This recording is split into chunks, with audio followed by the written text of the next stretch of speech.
me, John here. Here's lick of the day number 119. It's a neoclassical alternate and hybrid picking lick. As usual, I'm going to play it once slowly and then break it down. After the breakdown, I'm going to share some practice advice that will help you with this lick and pretty much anything else that you're working on. We start on the 17th fret of the high E string.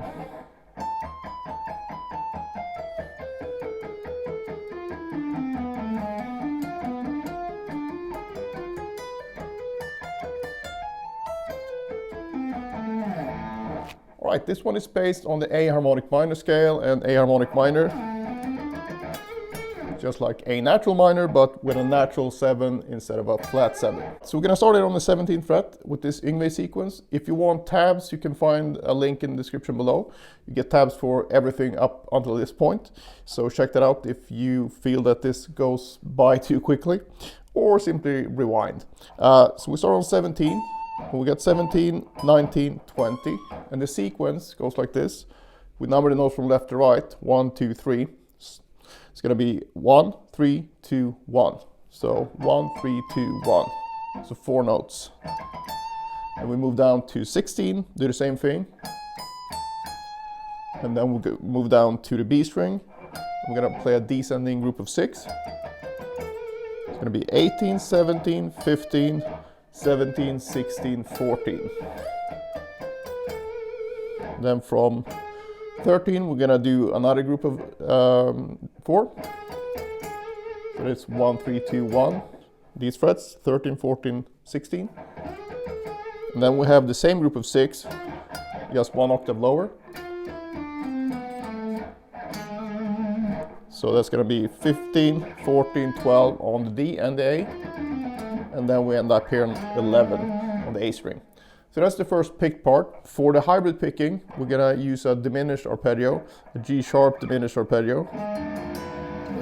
So, and once you learn the first set of strings here, it's gonna be the same thing. We just have to change the fingerings a little bit to accommodate for the B string. So, start here, we have 11, 14 on the A string. 12 on the D string, and then 10, 13 on the G string. So we have 5 notes. The sequence goes like this: down, hammer, M, A, down, M, A, hammer.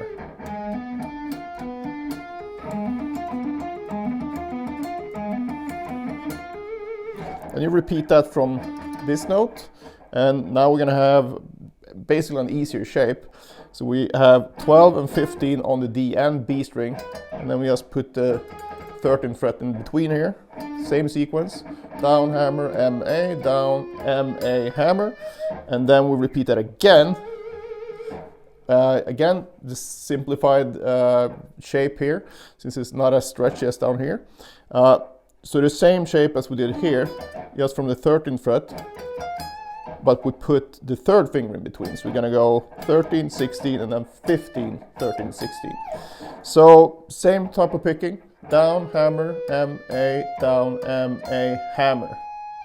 After that, we're gonna slide up to the root again. So that's the 17th fret. And then we're gonna go down this A minor add 9 arpeggio.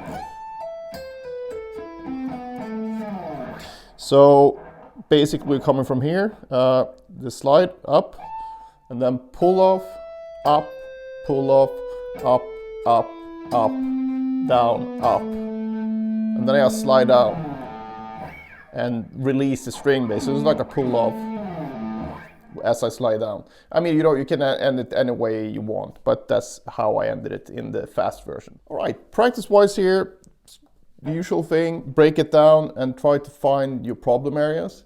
One really good way, though, is to use something called dotted rhythms. And that means that you're going to play a lopsided rhythm. So it's the dotted rhythms, if you do it correctly, so to speak, if you do a quantized version, that would be, for example, if you dot an 8th note, that would be worth 3 16th notes, and then you would hit the last 16th note on the beat. So it would be 1, 2, 3, 4, 1, 2, 3. So you get this 1, 2, 3, 4, 1, 2, 3, 4, 1.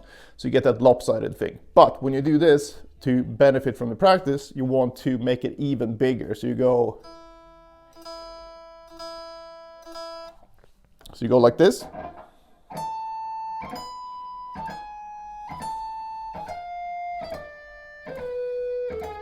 And you go through, part of the lick or the whole lick like that.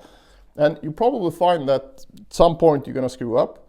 So try to, before you move on, try to get through the whole lick a few times, maybe 2-3 times, without making a mistake using this lopsided rhythm. And once you can do that, move on from that, and then you do the opposite. So you start and go, basically if you go back to our 16th notes here, so 1, 2, 3, 4, now you would instead go short, long, and then these are the long ones. But I think the easiest way to feel this rhythm is feeling it like you're starting on the fast note and go ba-bam, ba-bam. And I'm going to show you what I mean here. So the only thing we're doing here, I just call this with my students, I just call it long, short. That's the first one, long, or short, long. And it's important to do both, because if you only do one, you're going to get the fast transition between only half the notes. So you need to reverse that so you get all of them. So now you do short, long instead.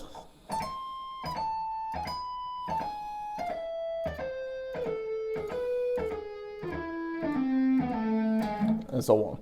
And one of these will probably feel worse than the other, and that's going to depend on where your problem areas lie. So if, for example, if you have trouble with the string crossing at some points here, depending on which rhythm you use, you're going to have a fast transition on the string crossing bit, and that will probably trip you up more. But that's a good thing, because these kind of rhythms are designed to help you find those problem areas, and also you tend to solve them. One of the big proponents of practicing like this is a legendary violin teacher. His name was Ivan Galamian, and he taught Itzhak Perlman and a bunch of crazy good violinists. So he really knew his stuff. He died, a few years ago, but he was basically a legend in that sort of field. And he was a big proponent of doing these kind of rhythmic practice. And the way that he approached it was quite interesting. Basically, he said that the rhythmic variations are pretty much infinite, and they are. And you use a different rhythm to give yourself a problem. So for whatever you're practicing, let's say you're practicing this thing, you wouldn't sit there, and once you can do, one rhythm like long, short, and short, long, if you can do those, move on. Don't do them again, because if you can do them, you can do them. You don't need to repeat it over and over again. So instead, what you would do is to find another rhythm that you can't play. So you basically give yourself a new problem to solve, and that will keep advancing your technique. And as far as what rhythms you could use, there's pretty much an infinite amount of rhythms, but you could take, for example, the sort of gallop rhythm, that thing. But again, I would stretch them out like we did before with the long, short. We won't have them basically like a long note, and now it's 2 fast notes instead. So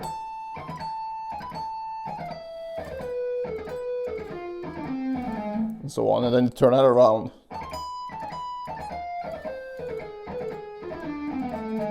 And then you can do 3 fast notes and 1 long note and so on. There's a lot of different variations, but you could also just go, for example, 8th notes, so 2 notes per beat, so 1 and 2 and 3 and then go between 2 8th notes and then 4 16th notes. So 1 beat of 8th notes and 1 beat of 16th notes. So it would be like, in this case, I would definitely do it quantized. So because now we're actually working on a specific subdivision. So you can, for this thing, then you would go.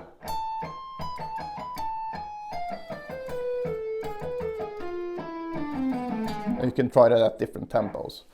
So obviously I can't go through every combination here, but the concept behind it I really like, because you can get something new every day that you can practice. And basically what he said was that the